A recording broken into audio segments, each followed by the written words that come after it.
Most folks that I know consider Jesus to be, at the very least, kind of a stand-up, even-handed, fair-minded kind of a person. That is, until they come to the story of Mary and Martha. What in the world is up with Jesus in this story? So let's recap it a little. One day, Jesus visits a certain village where Martha comes and welcomes him into her home. She set up kind of the ancient equivalent of a meet and greet for Jesus.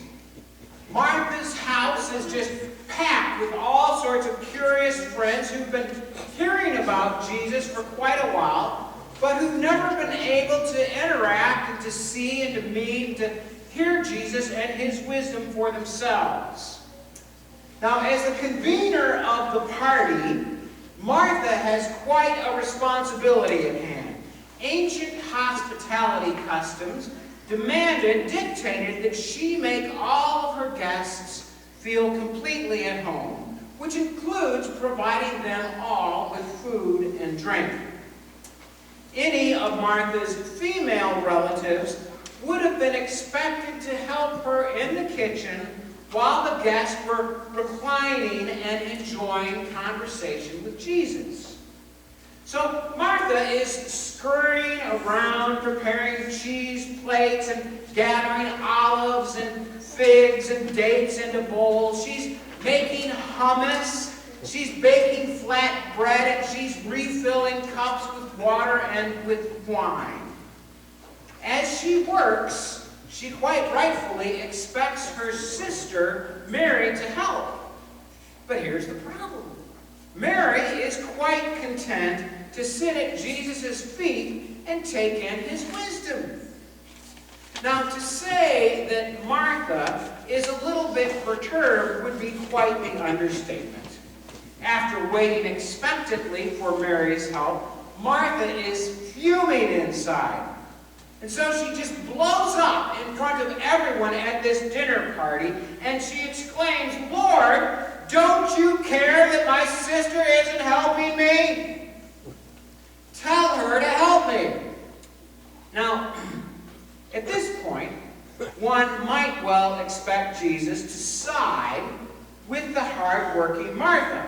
One might even envision Jesus gently scolding Mary, reminding her to do unto others, and reminding her that it's more blessed to give than it is to receive. And yet that's not Jesus' take on this situation at all. Instead of scolding Mary, Jesus gently corrects Martha. "Martha, Martha, you are worried or distracted by many things. There's need of only one thing. Mary has chosen the better part, and it won't be taken from her." Now, many people who read this passage quite understandably object to the way Jesus handles it. They passionately defend Martha, asking why in the world Jesus doesn't seem to side with someone who's throwing a party for him and is working her tail off to provide hospitality on his behalf. After all, Martha has to work twice as hard now because her sister is sitting idly by, listening to Jesus as if she's one of the invited guests. Surely, Martha, after all, would have loved to have had a couple moments at Jesus' feet also, but she was too busy taking care of everyone else, including her sister now. But I really don't think that Jesus is favoring Martha over Mary at all, or Mary over Martha. Nor do I think he's the least bit angry with Martha. In fact, I think there's an incredible tenderness and compassion in Jesus' voice when he talks to Martha. "Oh, Martha, dear Martha, you are worried and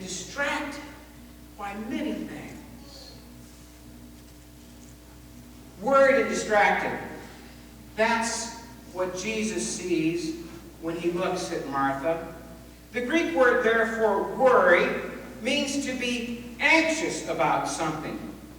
The word for distracted means to be disturbed, to be in a tumult, to be in an internal uproar, as if there was a crowd inside of you rioting.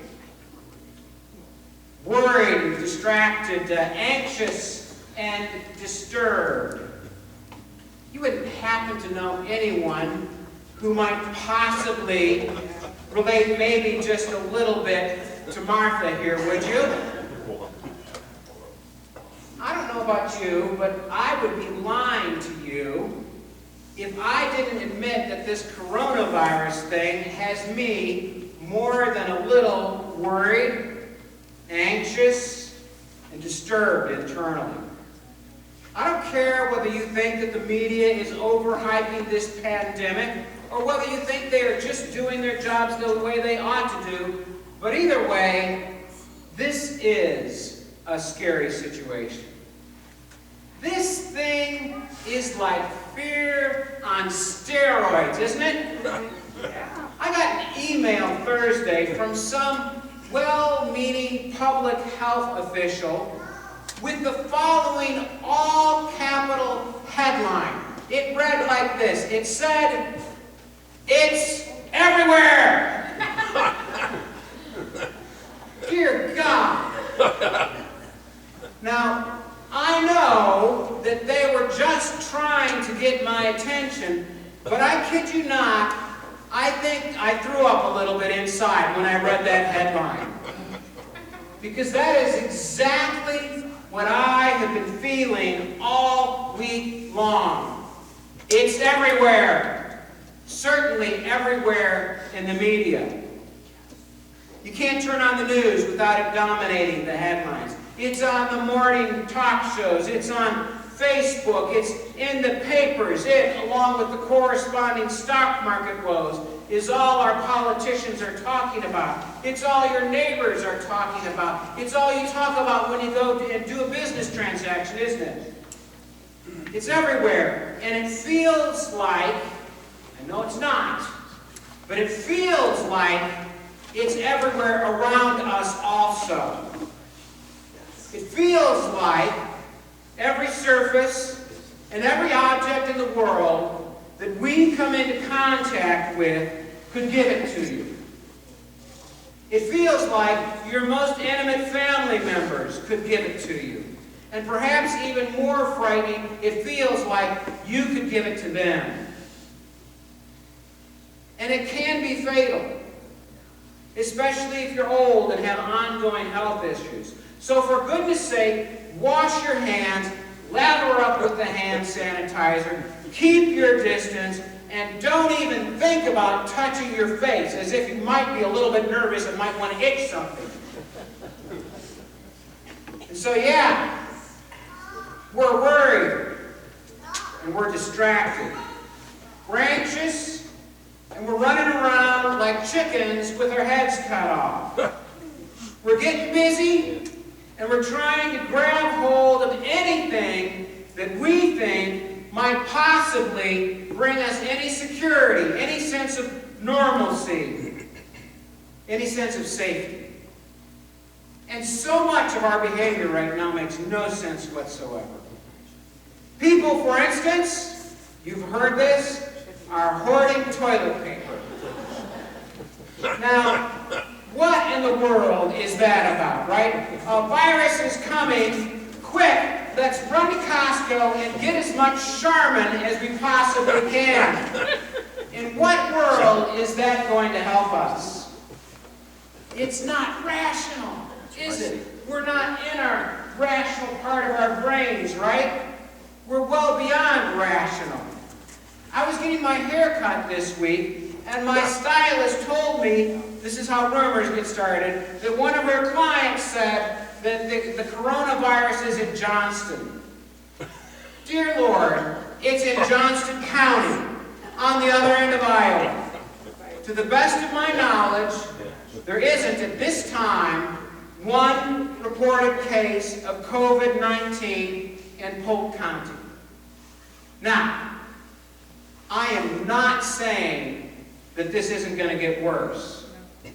We all know it almost certainly will. But I am trying to say this, that the coronavirus isn't the only thing that is highly contagious and extremely dangerous. Fear is highly contagious and probably even more dangerous. The coronavirus can kill our bodies. It deserves our attention and our utmost vigilance. But fear and anxiety, my dear friends, can kill our souls. It can kill our ability to think clearly, to act rationally. Fear can destroy the fabric of our communities. Fear can deface our humanity and reduce us to the level of cruel beasts. And so Jesus, blessed Jesus, looks Martha in the eyes with pure compassion and total love and says, "Oh, Martha, dear Martha, Bill, Lisa, Elisa, Eldon, you are worried and distracted by many things. There's need of only one thing.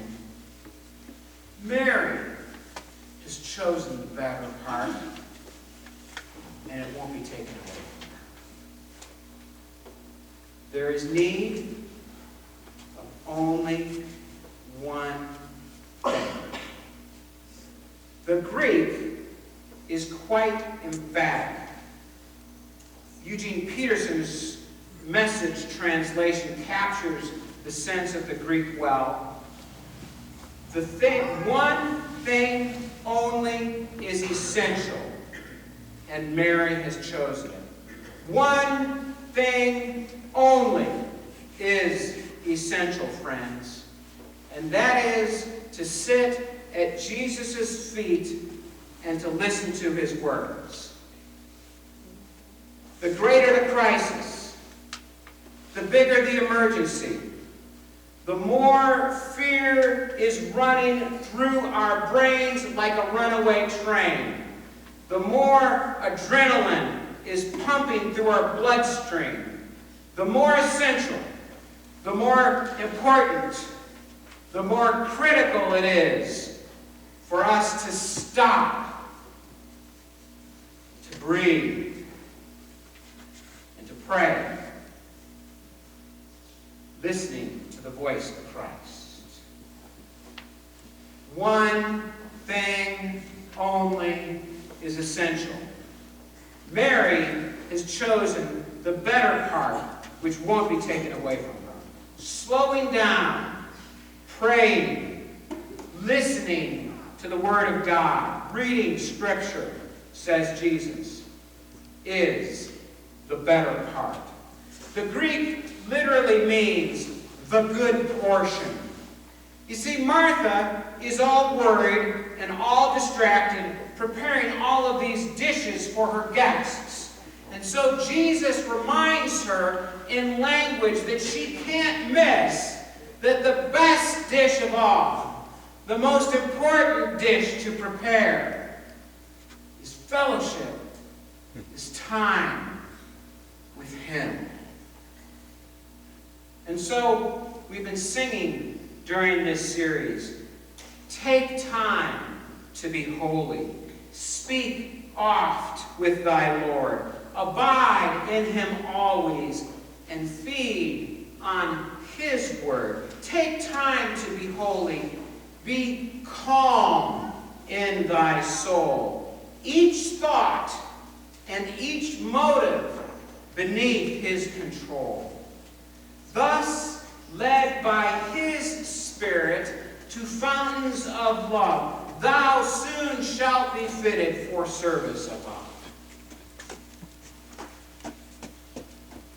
You know, there is a really high chance that many of us are going to have some serious time on our hands in the days and weeks to come. What are we going to do with that time? Do some serious binge watching of Netflix? Sure. Catch up on our house cleaning? Absolutely. Why not? But whatever you do during this upcoming crisis, take time to be holy. Stop.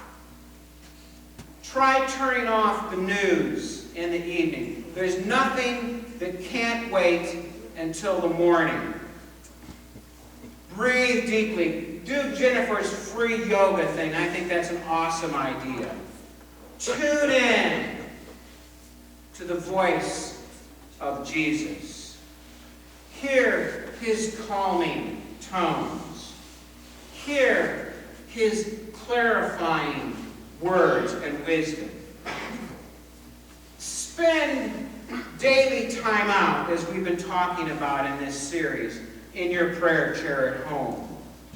Use the guide on the back of your bulletin to guide and to give you something to do during that daily time. Those who are watching at home, we've uploaded the complete bulletin, and you can download it there and print it at home or just look at the PDF of it. Take time to be holy. Restore your connection to an unhurried, unpanicked God. And if we will do this, not only will we sleep better at night, but we will also be able to see the best and the wisest ways to respond to this crisis. I don't know whether you happen to have read all the way to the end of the communication that we sent out on Friday, but here it is.